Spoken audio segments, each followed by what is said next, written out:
Kim and Griffin coming at you. We're going to hit on two big topics today. So be ready to absorb, be ready to soak it all in. Today, we're going to be talking about muscle protein metabolism after 40. And then we're going to talk about shifting your mindset and self-sabotage. So let's talk about the protein, the importance of protein, the emphasis of importance of protein, especially after 40, especially for women. Kim, I'm going to lay this up to you to start. Yeah. When you hear that, I mean, that's an issue with 90+% of the people that we take on, right? It's a big deal. 100%. 100%. And the thing that women have been fed, the myth that women have been fed forever is the fact that, oh my gosh, our metabolism starts slowing down in that pre, peri, and post menopause, the whole menopause 40 on up, because it really starts about 10 or so years prior to any symptoms showing up. But we've been fed this basic lie about our metabolism slowing down. It's guys, the science is out there that says our metabolism, and this is good news, our metabolism stays the same from our teenage years, like 16, 17, all the way through our late 60s into our 70s. The great news about that is that we have control then to actually freaking change some stuff. What also is changing from early on, and this is for men and women, our muscle that we have is slowly decreasing after the age of 30. Yeah. That is what makes us less metabolically able to burn calories at the same rate as we did when we were in our 20s, when we could just skip McDonald's for the weekend and be down 5 pounds by Monday. We don't do that anymore. And that's why we hear from people starting in their 40s, especially late 40s, I would say, oh my gosh, I'm doing the exact same thing as I used to do, but now I'm carrying around an additional 5, 10, 15, 20 pounds. It's not your metabolism. We need to sustain and maintain your muscle, and protein is the driver of that. There are 20 amino acids, but there are 9 essential for muscle mass, leucine being the number one. And we find leucine in meat, animal meat products, and a few of the protein shakes out there. But we don't find it in a lot of the other stuff. We need animal-based protein to build and sustain and maintain. The other myth is that people are like, well, if I'm not working out, then I don't need all that protein. No, you need more of it.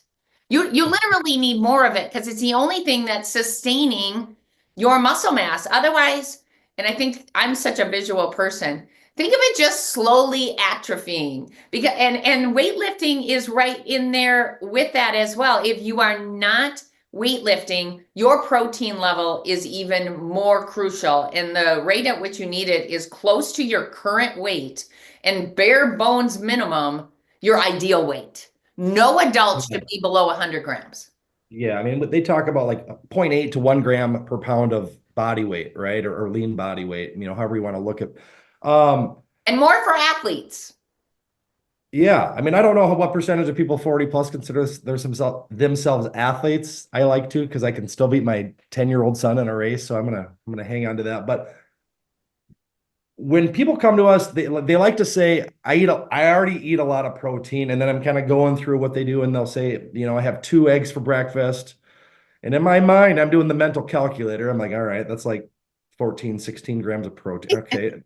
Then for lunch, I'll have a little bit of chicken. I'll have a shake. And then they'll say dinner. I'm like, all right, now we're at like 50, maybe 60 grams, right? So people think they're doing a lot. They're not, right? So I eat 200+ grams of protein a day, and it's an effort every day to do that. Like, I consciously have to be thinking about what I'm eating every single meal, because if I don't, it's so easy to let those carbs and fats spike up to where your calories are going to be really high.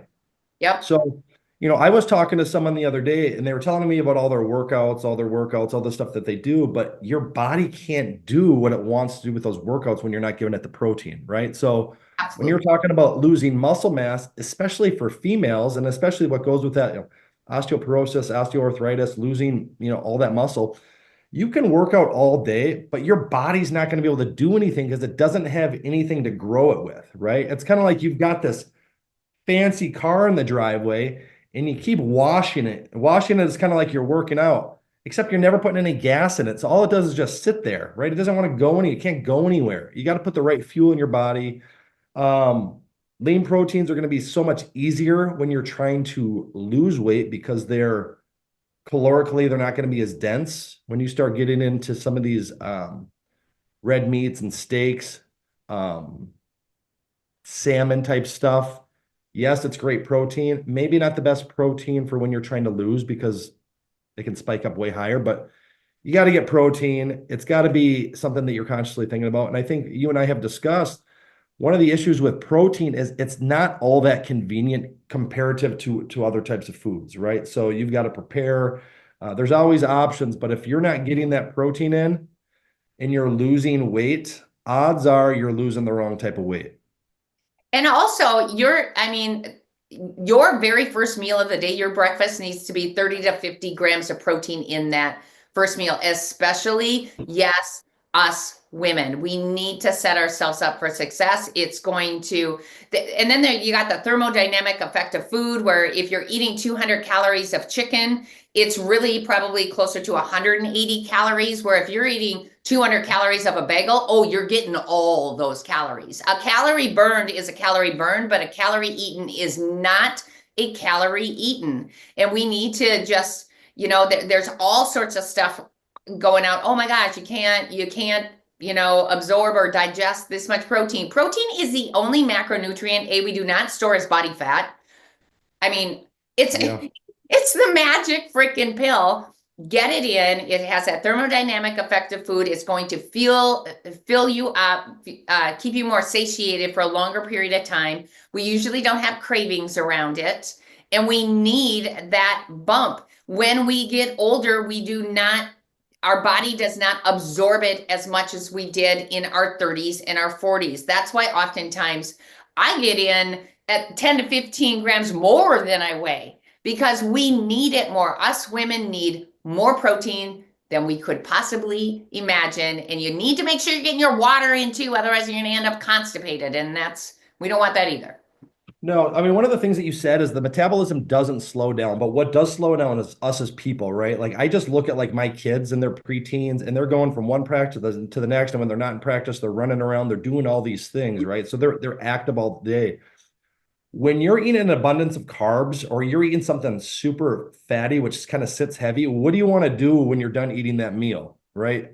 You want to sit on your ass. You want to do nothing because you're into this type of like almost like a food coma, right? But when you're eating good proteins, when you're eating your chickens, you're eating your fish, your turkey, whatever it may be, something, you can still get up and move, right? You can still get up and be active. If I go to a Mexican restaurant and I'm eating chips and guacamole and queso, I want to go take a nap, right?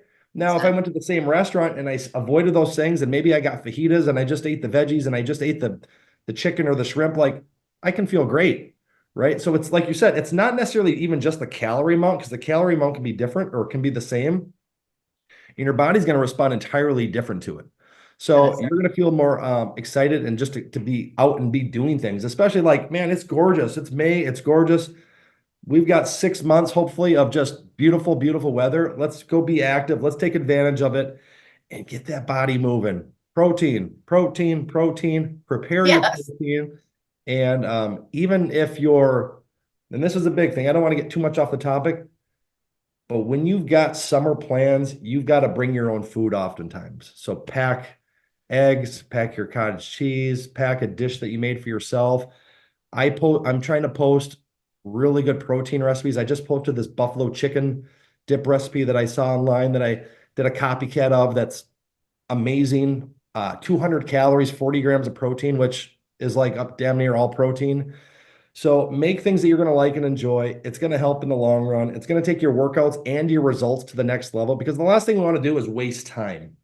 Yeah. And I think a lot of people have come to us because they've wasted a lot of times on gimmick programs, on cleanses, on things that haven't yielded the results that they're wanting to. Because even if you're losing weight, it's not about losing weight, it's about losing body fat. And more importantly, especially when you get into your 40s, 50s, and 60s, ladies, building muscle is super hard. So if you're doing anything to compromise that and it's going down, Like you're And shooting. don't get lost. And I don't mean to go on a rant on this, but real protein is always going to do your body so much better. Don't get caught up in all these things of power protein balls and Yeah. protein donuts and all this kind of stuff. Eat real protein. It's going to keep you most satisfied up here. And this is what causes you to go off path most of the time. It's what's between the ears. You're walking around hungry. You're walking around craving things. Eat real protein and it's just gonna start melting off of you. You're gonna be surprised. Well, you just feel way, way better as well, too. So, next thing we want to talk about is self-sabotage, kind of getting right in the head, mindset, right between the ears. It's the biggest thing. That was the biggest shift for me when I went from 261 pounds down to the low 200s just a few years ago. It was really shifting my mindset, my belief, getting rid of these habits and behaviors that I continue to self-sabotage. I'm going to have you start with this. I know this is a really giant topic that I'll say this, most people don't get enrolled in our program with the focus of I need to shift this. It's like I need to lose weight. They look at all the physical things, but we know that when you're working with these clients, it's maybe like a brain surgeon. You're in there, you're working with them. How do you talk to somebody? Because a lot of these people that are coming to us, if not all of them, have shown these types of behaviors that they keep pushing themselves back. So how do you start with people when you start working with them that are showing these signs of sabotage?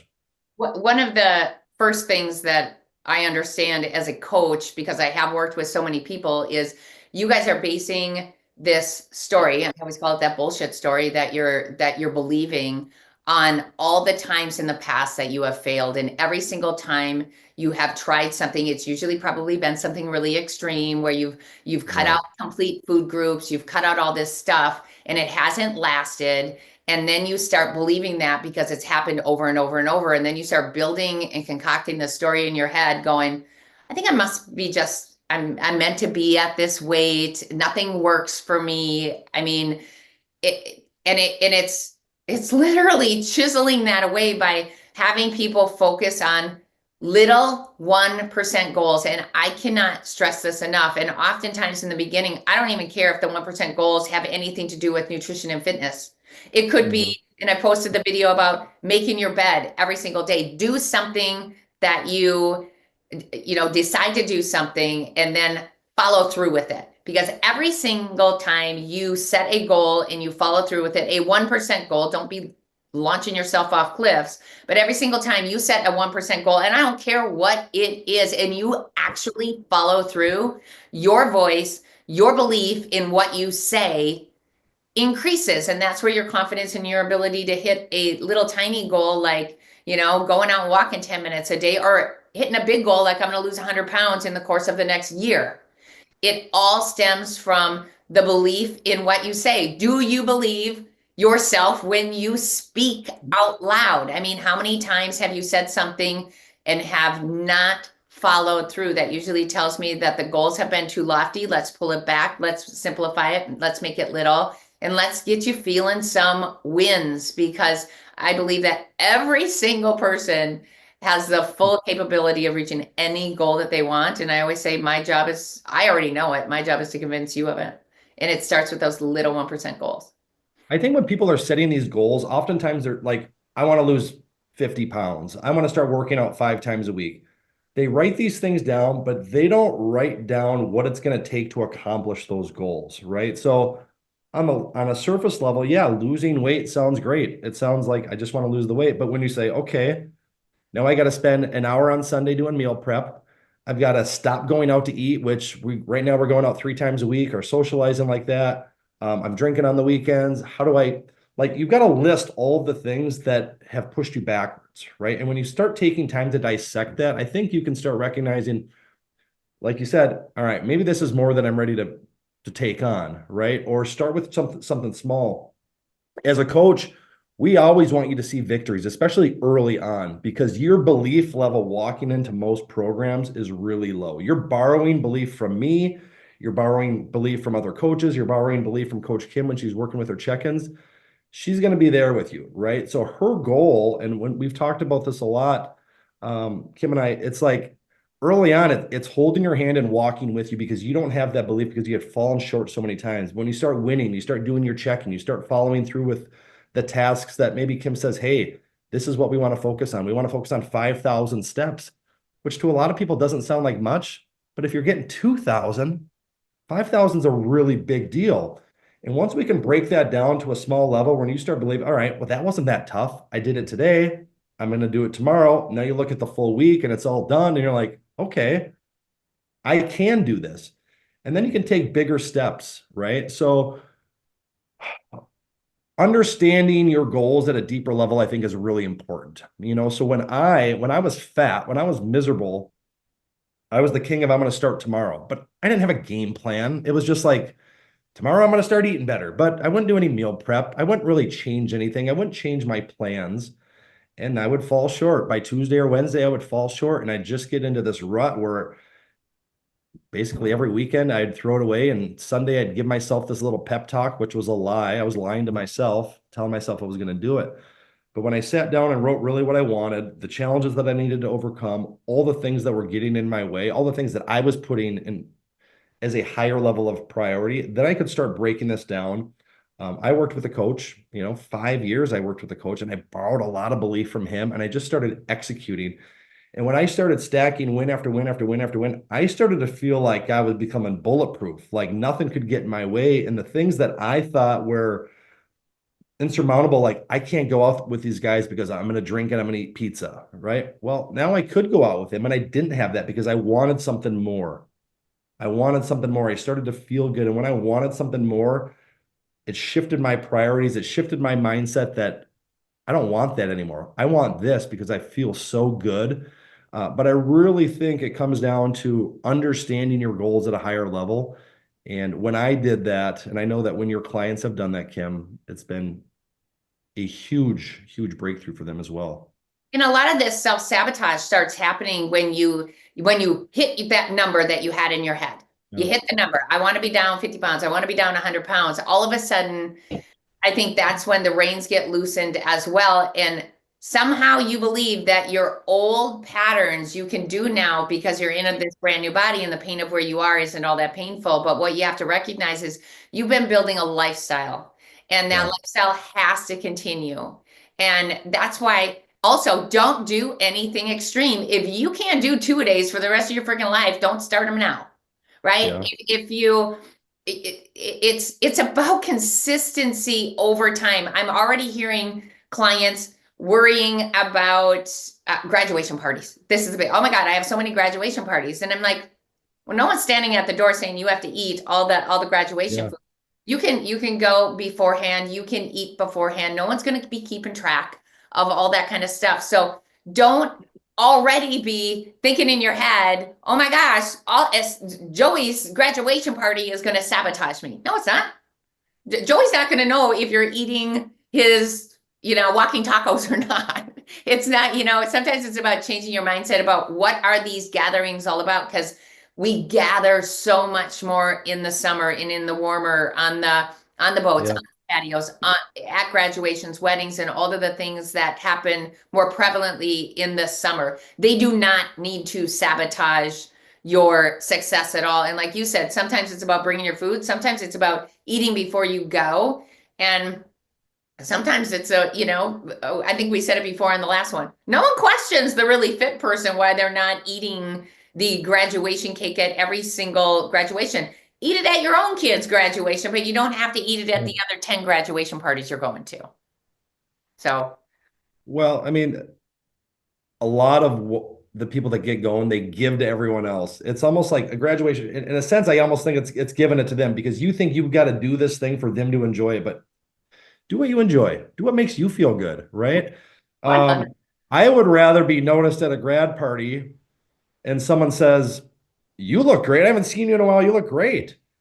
Versus someone taking a picture because everyone takes pictures when you're sitting at these tables with me with a taking a bite of cake, right? Like I don't want that photo, right? In fact, Right. those are the photos that drove me to the wall in terms of anger and sadness and everything. Is you just I didn't want to be known for that, right? I wanted to be known for someone that had discipline, that respected my body at the highest level. And listen, go to the parties, have fun, right? Yeah. There's nothing.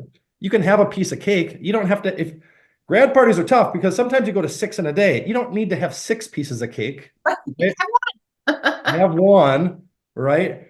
Bring your And I always water. talk about the fact that I would rather have somebody be shocked, and this has happened to me, and that's where I'm like going, oh, Yeah. you know what? At first I was a little offended, like, what's that mean? And then after I'm like, no, I'd much rather be known as the person that people are shocked to see me eating kind of crappy food than are shocked to see me eating not eating crappy food. Yeah. Like that's when you know you've made it, and that's when you know you're living this lifestyle when people are like, oh wow, you're actually eating a cupcake. Yeah, I can do that every once in a while. I don't have to do it, and I'm not, if I want to, I can. I'm in control of what I want to consume. Don't feel pressured. I just wrote about it this morning. Don't feel pressured to eat stuff that you know does not align with your goals because you're the one that has to look at yourself in the mirror at the end of the day and be proud of you. They're going to forget it tomorrow, and you're not. Yeah. Well, the reality is most parties have things that you can eat and still stay on track. 100%. Veggies, fruit, even if it's a taco bar, right? A taco bar, you can certainly make many good choices, right? But maybe you skip the chips, maybe you skip the tortilla, you skip the guacamole and cheese dip, and you've got the lettuce and the chicken, and you got yourself almost like a bowl, right? Like you can enjoy it, right?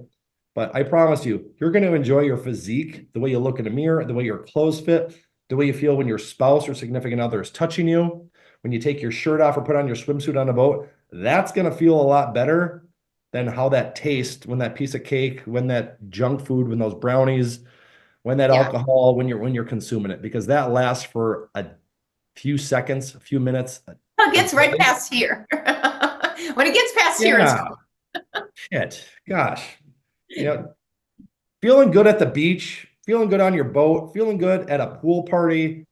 yeah.